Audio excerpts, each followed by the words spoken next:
ask Kerry McCoy. Thank you. Excuse me. If you're just tuning in, you might want to be caught up with where we are. We're talking to Janis Kearney. She's Fayetteville. She was born in Gould, Arkansas. She graduated from Fayetteville with a master's in public relations and a M.P.A. in journalism. She ran a successful newspaper in Little Rock. She's part of the Clinton campaign. She's moved to Washington with the transition team. She's now working for the M.P.A. And all of a sudden she gets a game changer, and she's now invited to become the first presidential diarist in U.S. history. Tell us how that came to be. Okay, and when I learned about his interest in hiring someone to become the presidential diarist, I was working at the U.S. Small Business Administration, and Nancy Kearney, I don't know whether you know Nancy, but Nancy called and asked, would I like to interview for that job? And I said yes. And so we went back and forth. I interviewed with it, and she gave me things that I needed to look over and ask her questions about and all that. And of course, many people were interviewing at the same time. So I didn't think I probably would get it, but she called me in December, I think, of 1994, and told me that I had the job. So when did you interview? I interviewed in the fall, a little bit of the fall and the winter. A couple of months? Yeah, it took several months before. So you probably thought, I didn't get it. Yeah, I really did. Did you have to come back for a second interview? Yeah, I did more than, at least two. I maybe did three. Because there were lots of people. They were serious. Yes. So you found out, you run home, you jump up and down, you're all excited, yeah. And then you report to work. What's your first day like? My first day was just kind of learning, little things about where I'd be sitting. I sat down, I sat like 3 doors down from the president's office. So you're in the West Wing? I was in the West Wing. I spent a lot of time talking to Nancy because nobody ever held this job. So we had to kind of create what my role would be from day to day.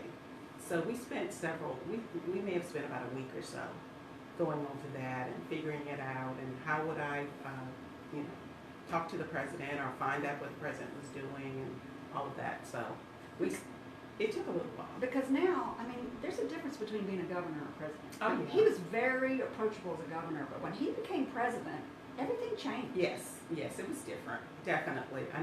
Secret Service everywhere, and you couldn't just go up and talk to the president whenever you wanted to, even though you worked in the White House. It just wasn't happening.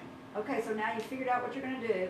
What is that? You're going to show up every day. Did you always work in the West Wing, or did you go to the East Wing when he was brushing his teeth? He brushed his teeth at 8 o'clock this morning.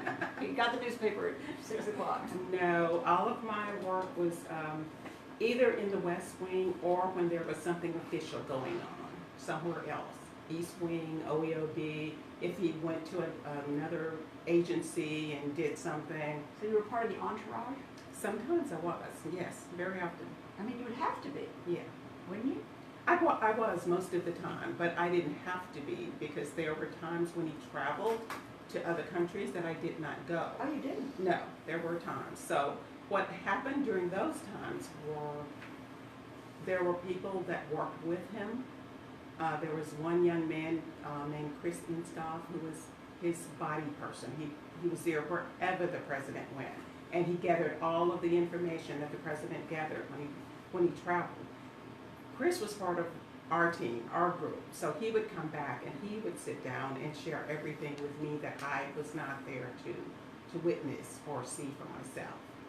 So I would sit down. When I'm not traveling with him, I would catch up on my diary, because the diary might be 40 pages long from one day to the next, based on what President Clinton was doing. Really? Yeah. So when he was traveling and I was not with him, I would spend that time catching up on transcribing. Yeah, transcribing everything, because I could not use a tape recorder. Why? Because tapes, no. Yeah. So I wrote everything longhand, and I would have to come back and transfer that to my computer, which was dedicated just to my diary. Wow. Why do you think you got that job? Well, he knew me, and he he knew that I was a writer, and I think that was a big part of it. He knew my family very well. Oh yeah, he worked with several of my brothers. But the thing was that he had to feel comfortable, whoever that was, it had to be somebody that he felt comfortable with. Well, this is radio, so people, unless you're watching on Facebook, can't see that you have a lovely demeanor. I can see why he would feel comfortable with it. And you're, like you said, you're kind of an introvert, so you're not trying to steal the show from me. Like I've been stealing the show. And I've been talking over the president or something. You know, I'm like, shut that girl up over there. But yeah, I think that was important. Yeah. And I could be the fly on the wall. I think one reporter called me the White House fly on the wall. I could go to meetings and sit at the back of the room and just take notes and not, try to make anyone pay any attention to me. I didn't know the president had almost like a valet that follows him everywhere around. Right. And we actually called him Butt Boy. What a nice name. And I've never heard Butt Boy's name before. What's his name? Well, there were several during the White House. The one that we worked with longest was Chris Inscoff, who was from Northwest Arkansas. Yeah. A young man, I guess, with no family. At the time, no, we didn't. Because you have to devote 24/7 to the White House. Yeah, I would imagine. Your diary was speaking about Kansas during the Whitewater investigation. Were you frightened? Frightened and nervous, yeah, I was. And not only that, but I was subpoenaed. I had to testify. Because of what I was doing, because of my role. So that was what I call the dark period of my era in the White House. For a lot of us, we had to go through that. But on the other side, we felt really good about working for that president and felt like he did some amazing things as president. So we went through that and we still kept going. How was that in the Starr investigation? So, I mean, Whitewater was only an $80,000 real estate deal. What would the country spend on that? Millions. And it was the whole thing was $80,000. It was like $80,000 long. Nobody even knows that. They're like Whitewater, and you're like, you ask people what it is, and they're like, I don't know. We asked that same question, but I don't think we ever got an answer. So what sticks in your mind from that time in your White House? What's your favorite memory of that time? There were just so many, and I'm always asked that, but I think... Oh, you are? Yeah, but I think the time that is most memorable is seeing President Clinton and Nelson Mandela become friends, how that friendship kind of evolved, and how Nelson Mandela came to his defense during that really dark period. And they just kind of gelled, and he would come over, and it was just wonderful to watch these amazing, huge personalities become friends. So that was just, for me to see Nelson Mandela, that was amazing. And we got a chance to go to Africa and become a part of the whole little bubble that President Clinton and Mrs. Clinton took with them, and was able to meet Nelson Mandela and his family and do the state dinner over there. That was just an amazing experience for me. I wish people could see your face. You're about to tear up over it. It was about to make me tear up. It was a wonderful, wonderful experience, and you see these two great men that you really, to me, it was two great human beings, really believing in people, really wanting to make the world better for everyone. How do you keep believing in people when you have so much obstacles? I don't know how you Some do that. people have those kind of hearts, those big hearts. Let me just tell everybody who we're talking with. You're listening to Up in Your Business with me, Kerry McCoy, and I'm speaking today with Ms. Janis Kearney, author, entrepreneur, historian, and first presidential diarist to U.S. President, our favorite, Arkansas favorite son, William Jefferson Clinton. Excuse me. We both just got kind of choked up on that last thing. So he's out of office. You've moved back to Little Rock. Did you meet your husband up there? No, I've known Bob Nash for years and years. He was in politics for a long time. He worked for Bill Clinton forever. When I was working for state government, he was with Bill Clinton, so I met him during those But years. he's not your first husband. He's not my first husband. Did you end up, do you have another son? I have one son, and Bob has one son. Oh, I see. And Bob has a daughter, so together we have 3 children. Well, I read, I think in your bio, that you and Bob and your son moved there. Or did I have it wrong? Yeah, that's That's not right. Yeah, we moved back together. You did. So Bob Nash and you are working together at the White House. Is that when you kindled your relationship? We started dating right before that. We started dating in the really, really early 90s, 92, I think, During the campaign? Yes, during the campaign, right before the campaign. And we moved together when we moved to Washington, D.C., and we got married in 1994. Okay. While you were up there. Yes, while we were there. So what made you decide to move back to Little Rock? Oh, I would always come back to Little Rock. Arkansas is home. And my father was still living. My father is someone I talk about a lot because my mother died in 1982. So I became my father's caretaker, which was one of the big reasons I really wasn't excited about leaving. Oh, yeah. Mm-hmm. Because that's right during the Clinton Yeah, years. yeah. But my father is just an amazing human being, and that would take a whole other show to talk about. But I think a lot of me comes from him. I mean, the nice part from me probably comes from my mother, but the kind of quirky part and the kind of dreamy part and the part that loves to write and the stories part, all of that comes from my dad. Why So- do you keep calling yourself quirky? Twice you said I am. But my you seem quirky to me. My dad was just amazing. My dad lived until he was 107, and he just died in 2014. So that was my main impetus for coming back to Arkansas when I came back. Because when I came back, he was turning 100. That's unbelievable. Yeah. So I was just so blessed that I was able to spend a lot of years with him when I came back to Arkansas. I want to be good like that. I want my kids to love me that much when I'm 100 years old. Oh, I'm sure it will. That's a really nice story. And then we'll move on to your career. What is it you love about your dad so much? He's just not like anybody I've ever met. And you asked if he was educated. Educated in school, no. But my dad was the wisest man I know on this earth. I used to tell Bill Clinton, I said, you are one of the best storytellers I've ever met, but you're number 2. And he'd say, who's better than me? I said, my dad. My dad was an amazing storyteller. And that's where I fell in love with stories. In writing. Mm-hmm. Mm-hmm. That's great. So you moved back and you started a publication. Is that the first thing you did when you moved back? You started Wow Publication? Or not? Actually, I started Wow Publishing when I was in Chicago. My husband and I moved to Chicago. Oh, after Washington, you moved to Chicago. We moved to Chicago. We lived there for 7 years, and that's where I started my writing.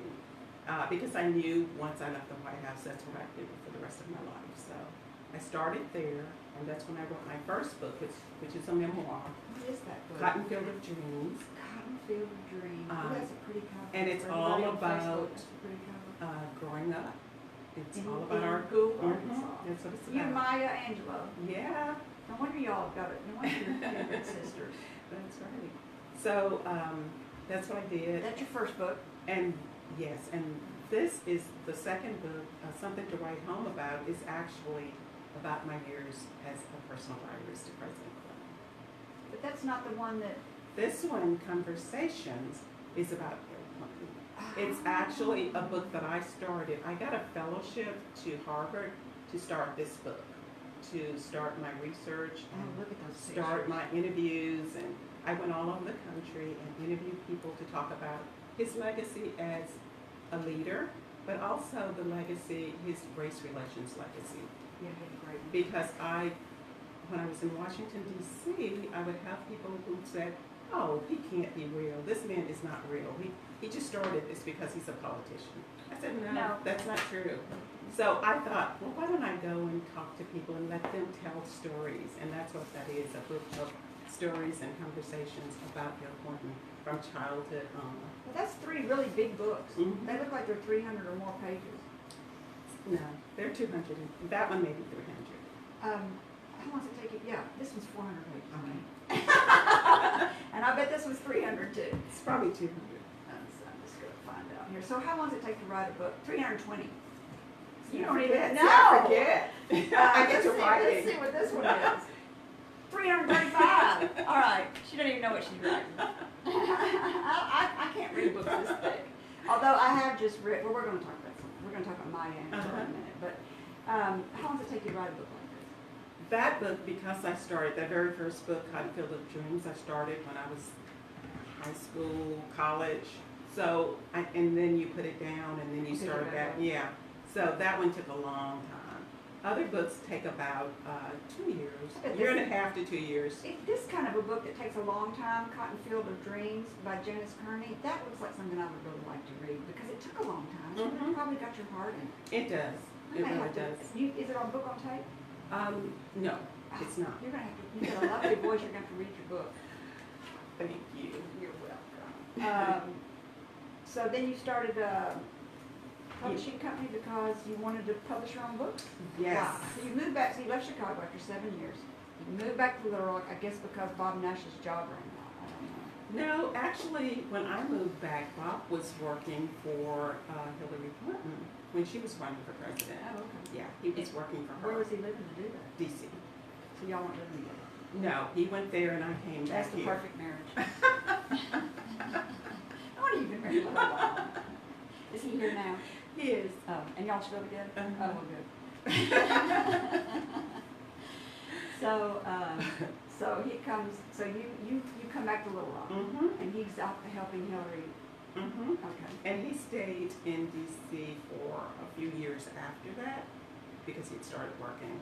So I was here spending time with my dad, and I think I did a little part-time work, but I was writing mostly.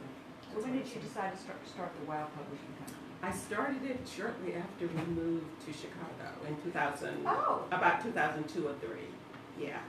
So it's mostly an online publication. Mm-hmm. And what was the purpose for starting that? I started it to publish my books. Okay. That's the basic thing that I started doing. But once I started writing, a lot of people would meet me and they told me they wanted to write books.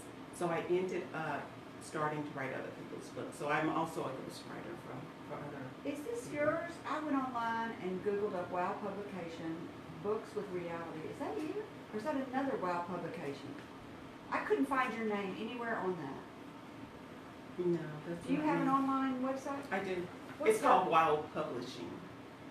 WOW Publishing. Mm-hmm. That's what this one is too. You have to take that with you when you go look up and see who's got that. I'll take that with me. Yeah. So if people want to get in touch to publish books or to talk to you, do they go to what's Wild what Publishing.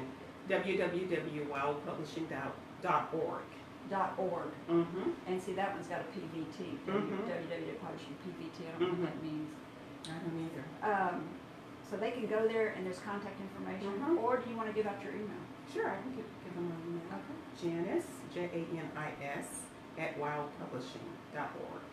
Oh, okay. Mhm. Janis at wildpublishing.org. And we'll have all her contact information on flagandbanner.com if you click on radio show. And this interview will be uploaded next week after we get the podcast cleaned up and all my mistakes out. Can I make a correction on one thing? Yes, please do. I did, I got 30 hours toward my master's in public administration. I did not graduate. You are guilt-ridden. No, well, I always try to make sure people know that. Nobody cares. But I like to say that. You just want to make it, she's the most honest person in the world. There you go. I just want to make it clear. But I did Almost. almost. That's good enough. Very close. That's good enough. Mhm. Nobody's checking the records. You also have started a nonprofit that I have actually heard of before I met you. Uh-huh. Tell us what it is. The Celebrate Maya project, and we started it in 2014, just shortly after Maya Angelou passed away. And we did it because She was not being recognized in Arkansas by anybody. Isn't that unbelievable? There was I noticed that too. Yeah, and we said, this cannot be. Something's not right. She spent so much of her time, her early years here. So I just got with a group of women and said, let's do something.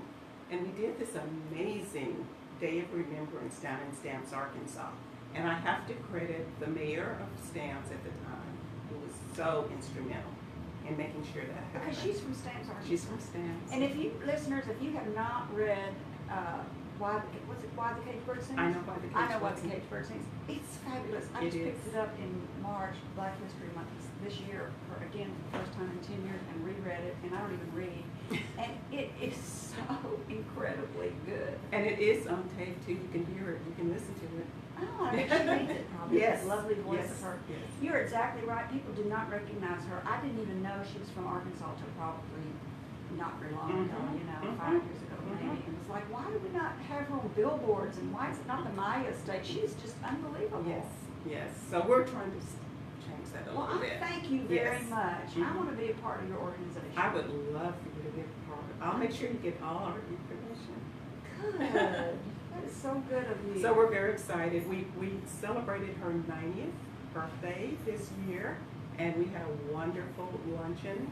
And the woman who did the documentary that you saw, on AETN. yes, she came and spoke, and it was wonderful because Where's she she knew from? she is from Chicago, Mhm. but she was a very good friend of mine. So she was able to talk about all these different, I can't believe I didn't experiences. go. Yeah, well, you'll come to the next time. Yeah. That's too bad. So why should people read Conversations with William Jefferson Clinton from Hope to Heart? Well, if you don't know him, you will learn some amazing things about him. You'll learn some things about him when he was a child, why he may have ended up the way that he is. You'll learn about his childhood. You'll learn about his grandfather, who he credits with making him the kind of person that he is. His grandfather owned a store down in Hope, Arkansas. He talked about how his grandfather told him, you never treat people differently because of whatever, the color or what they have, whatever, yeah. So he credited his grandfather with that. You just learn a lot about him, and you learn that he did some really amazing things as far as race relations that no other leader had done before. He put more African Americans in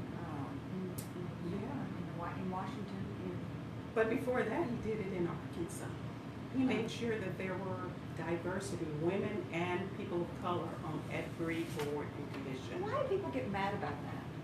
I don't know why they get mad about. Why would they get mad about I that? don't understand. They're threatened, I guess, by it or Mhm. something. Mhm. Because I don't understand why that's not more celebrated. Right, right. It should be.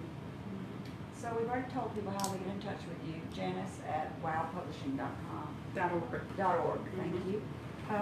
What do you think's your motivation to keep you doing stuff all the time? My You've done a lot. validation, my parents. I guess I'm always trying to make them proud because they made me so proud, and they just sacrificed so much for us. They were amazing parents, and I think that's why I did what I did. You think that you've done that, instilled that in your children? Because that generation, Mhm. you know, my parents were, you know, the World War II generation, Mhm. Depression generation. Mhm. They sacrificed, they gave so much, they set these great standards for us. Right. But I'm not sure that I'm able to do that because I don't live in that time. But there's no pressure to do that because you're living, you're showing them by example. You may not sit them down and talk about it, but your example, that teaches them. Yeah, but I can't do the examples that the hard, like your parents were sharecroppers. I mean, you can't show. But you don't have to be a sharecropper to teach good quality values. You don't have to be that. If you could tell yourself something today, if what you know today, if you could tell it to yourself 20 years ago, what would that be? It would be, That's hard. yeah, Something- probably follow your dreams no matter what. And I think I've done that to a certain extent, but I probably could have done it even more. be more trusting. You do seem like you follow your heart a lot, that you're not afraid to say, you know, I don't really want to go to Washington, but I feel like this is where God is sending me, this is where my life's path is, this is where I'm supposed to go. Well, you know what? My dad told me I have to go. Because right before I went down and talked to him and said, Dad, they're asking me if I want to go to Washington, D.C. And he said, how can you not go? You have to go. I mean, your mom and I sacrificed over those years. You have to go. How can you turn something like that down? It's exactly what Anne McCoy's mother, Hazel, said to her. She said, when you come home, I will probably be dead, but you have to go. Yeah. Because Anne went to her mother, who was aged older, and said, Mother, I've been offered this job, but I don't want to leave because you're 86 or Right. something. Exactly. And she said, you have to go. You cannot stay. And sure enough, she came back and her mother's still alive when she came back. Yeah. My dad loved it. I think it kept them alive. Yeah. Yeah. I think it did too. So I love that. I don't have to ask you who most inspired you in life. It's your father. But give me one word to sum you up. Dreamer. I think it is. You said dream 10 times. You didn't say it. I was going to say it for you. Listen, here's your gift for coming on. You got a U.S. and an Arkansas flag desk set for your... Thank you. You're welcome. I should put love Chicago it. on there, I guess. I didn't know. No, these are the best ones. That's where your roots are, right That's there. right. Gould, Thank you Arkansas, so and Washington, much. D.C., United States. Thank you for coming on. I Thank you enjoyed for it. asking You me. are so welcome. Thank you. You're a special person. Who we got? Who's our guest next week? Next week is going to be Arnessa Bennett. You know, she's a life coach and a motivational speaker. I met her when I went and spoke to the Salvation Army, a group of women at the Salvation Army who do great work. The Salvation Army is a great organization. They asked me to come for a luncheon to talk to them.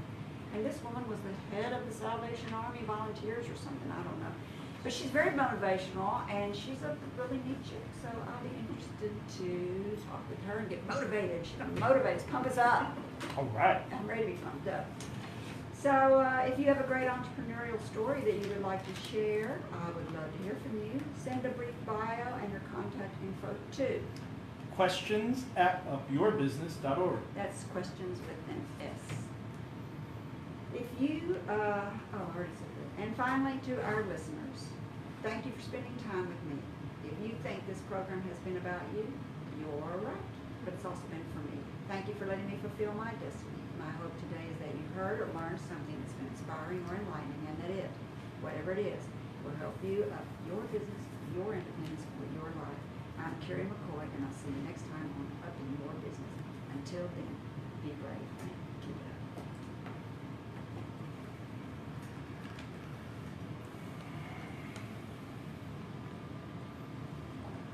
You've been listening to Up in Your Business with Kerry McCoy, a production of flagandbanner.com. If you'd like to hear this program again, next week a podcast will be made available online with links to resources you heard discussed to today's show. Kerry's goal? To help you live the American dream. All right. Miss Arnessa actually just It is messaged just us on burning up Instagram in saying here, how is it not? excited she I is. mean, I am hot. You ain't hot? I'm burning up! God, It's not dog. near as bad as it usually is. No, it's not. And Are you I burning wanted up to over there in the corner? I'm been, burning um, up. For I don't know if Maya's it's the birthday, computer I did and a stuff post all and I around found it or these what? pictures of her when she was Miss Calypso. Did you see them?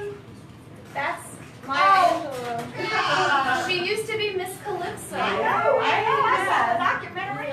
Yeah. Here's another one. I love this picture of her. That's her. Her face. She's just so her. She I know, is right? Yeah. Amazing. Amazing. Amazing. You know, I really cannot believe that nobody really celebrated Maya while she was alive in Arkansas. It's weird. Is it just like she fell under the radar? It's not like it was any intentional. I mean, not African American. I don't think it So was. we're still on Facebook Live. Huh? Oh! Happy Facebook Live! Oh, yeah. Thank you, Arwen. Thank you, Darwin. Bye.